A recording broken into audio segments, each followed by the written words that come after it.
Good afternoon, everybody. My name is Jason Wampler. I'm the host. This is another episode of Better in Black and White. General commentary and blog from a man on the street. I'm a college dropout. Who cares, etc., etc. I'm about 70 pounds overweight, 54 years old, mostly jobless right now, but I'm an aspiring writer uh, and engineer. I'm just kind of seeing who's parked behind me. Um, hey, folks, we're just gonna do a quick blog today because I want to get going. I'm growing impatient. I have an 8 p.m. deadline to submit a story article or a sample article. I'm trying to get hired as a freelance journalist and movie critic. I want to show off my writing skills to a writing group, like a writing house that's hiring movie critic professionals. They're based out of Texas, so I have till 8 p.m. tonight to get something into them. So I want to make this blog quick. Um, brick and mortar banks like Bank of America, Wells Fargo, Chase. Oh my God. And other brick and mortar banks too, especially this place I was at, Bank of America. I just I every single Bank of America I go into, they don't. They're just there are no customers in these banks, and I'm thinking to myself, how are they supporting themselves? They have no walk-in traffic whatsoever. Hey, folks, first of all, if you go into a place of business and there's hardly any walk-in traffic, you have to observe and think to yourself, why is it these people have no customers? It's kind of how bad I was as a mobile mechanic. I'm an engineer, I'm a writer, I can even be a psychologist, I'm a motivational speaker. The one thing I'm not is a very, very, is I'm not a very good mechanic. It's just not something that my heart is into. My heart is in designing and engineering, or it's into writing. I really enjoy writing, fictional writing, commentary. I enjoy waxing philosophical, motivating people. I enjoy human psychology, but things you don't like, you're not going to be any good at. I was really lousy as a mobile mechanic. I was a coward, I was a liar, and I was a thief, and I'm ashamed of myself. But these guys, like Bank of California, for example, I try to make their online application for Android work, and of course, the help, the support was fine. But today, I started at 3 o'clock with online support. I'm thinking to myself, well, we'll give it another shot. Before I tried, I'd spend an hour on the phone going back and forth trying to get Bank of California's online application to work. Before that, I'd driven 45 minutes to a Bank of California location, spent 40 minutes in the branch, spent 40 minutes driving back there. That's 40 times, that's 120 minutes. That's basically 2 hours of my time. Then I call them a first time, spend an hour and 5 minutes on the phone, not getting anywhere with their online application after I'd already spent 2 hours trying to get that resolved in person. Now, I called them again earlier today at 3 o'clock. I'm on the phone till 4. I'm on the freeway until 4:45, getting to the bank in person. I'm thinking, if we go a second time in person in the branch, we'll get it solved. I mean, if I do something in person, that's fine. Well, I show up at the branch. I talk to a lady who's about as clueless as a bag of potato chips, and I don't want to use profanity, so I'm not going to. It subtracts from my professionalism. But I've got to tell you, folks, I mean, this woman was just as dumb as dirt. I mean, she could barely pronounce the word computer, had a heavy accent, and a really blank, vacuous look on her face when I mentioned I have online banking troubles. And I said, lady, I'll send you a link for a reset password. And she couldn't understand the concept.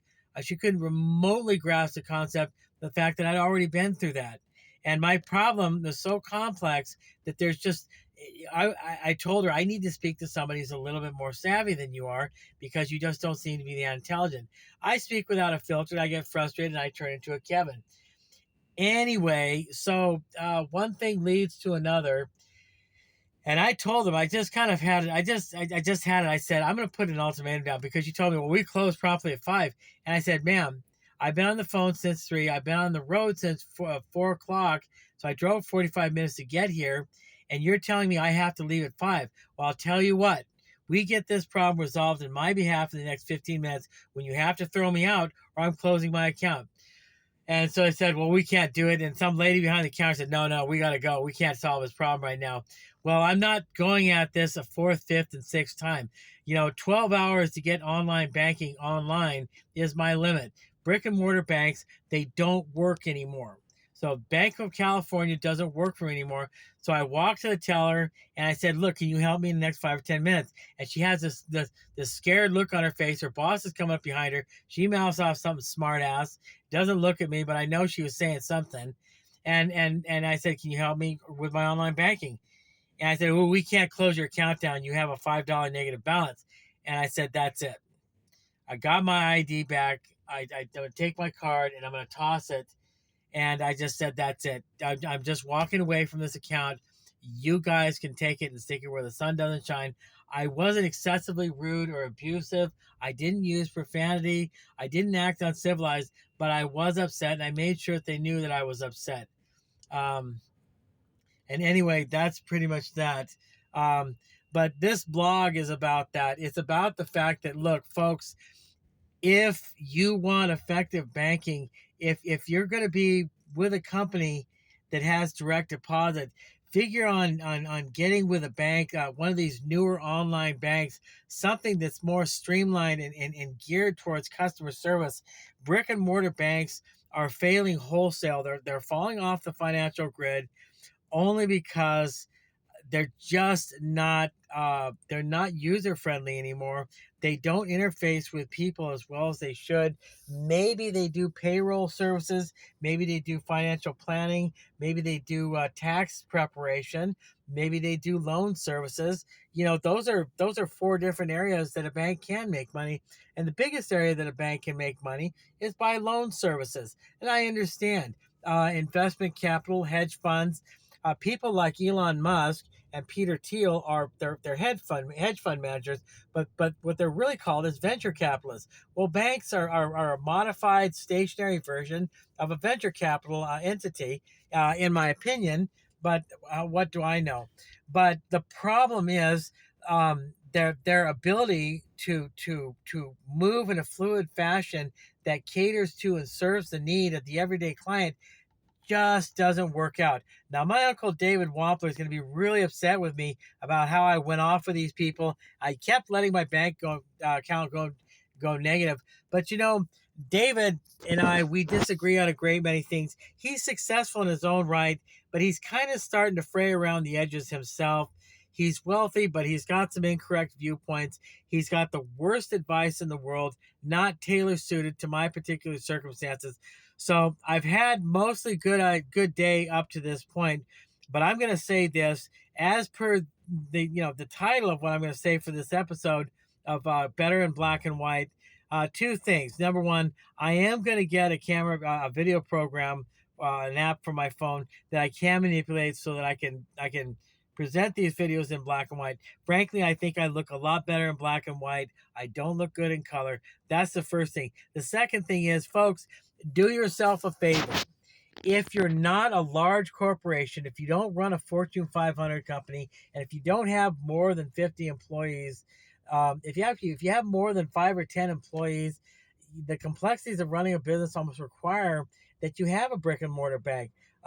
Still, Bank of America, I've got nothing good to say about them.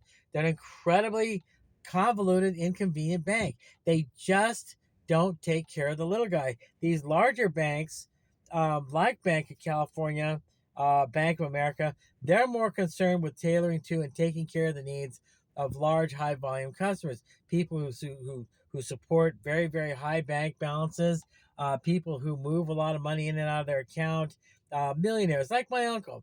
I'm sure my millionaire uncle David, he's never had a problem with them. Well, people give priority to people who have a lot of money. I understand that. That's human nature. I don't have a lot of money. Hopefully, it takes money to make money. I'm working on getting a job, several different sources of income, and I understand makes money to make money. It takes money to make money. I have a book that I'm in the process of getting published. Hopefully, I'll make some money off of that. But my other writings, maybe I can make some money off of that as well. Who knows? We'll see. I consider myself a reasonably decent writer. Maybe I can make some good money, really get the ball rolling with myself financially, and get a little bit more respect.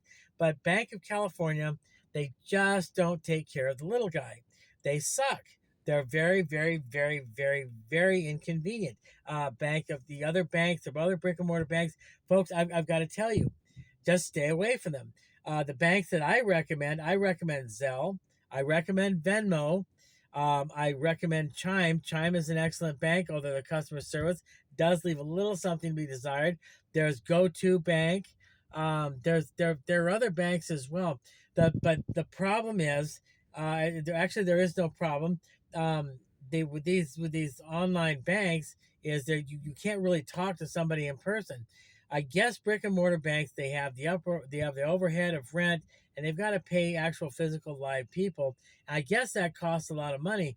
But like I said, these people do not give any priority to a guy like me who walks in with shorts, a t-shirt, and flip-flops. They don't know me from Shinoa, but they do take one look at me and think, well, that guy didn't have much money. We got to get out of here. We got to get home, smoke some pot, and be with our grandchildren. That's the Los Angelino way, and that's how it is. I don't drink. I don't smoke. I don't smoke. I don't do drugs. I don't gamble. I don't sleep around. I don't really carry on any vice except for a healthy dose of caffeine to start me out in the morning. And I'm still working on the coffee right now. I speak without a filter. I'm trying to discontinue the use of profanity because I want my credibility to be well established. I want people to hit that like button. I want people to hit the subscribe button. And I want people to leave comments. But on this particular episode of Better in Black and White, I want to talk to you. Like I said, what I am talking to you about is the downfall of brick and mortar banks. They're losing business wholesale, and this is why. Like I said, my first run in, I went to the Bank of California about roughly 3 weeks ago. I went there in person, and I thought I took care of this. Then I wrote the information down. It was incorrect. They rejected me.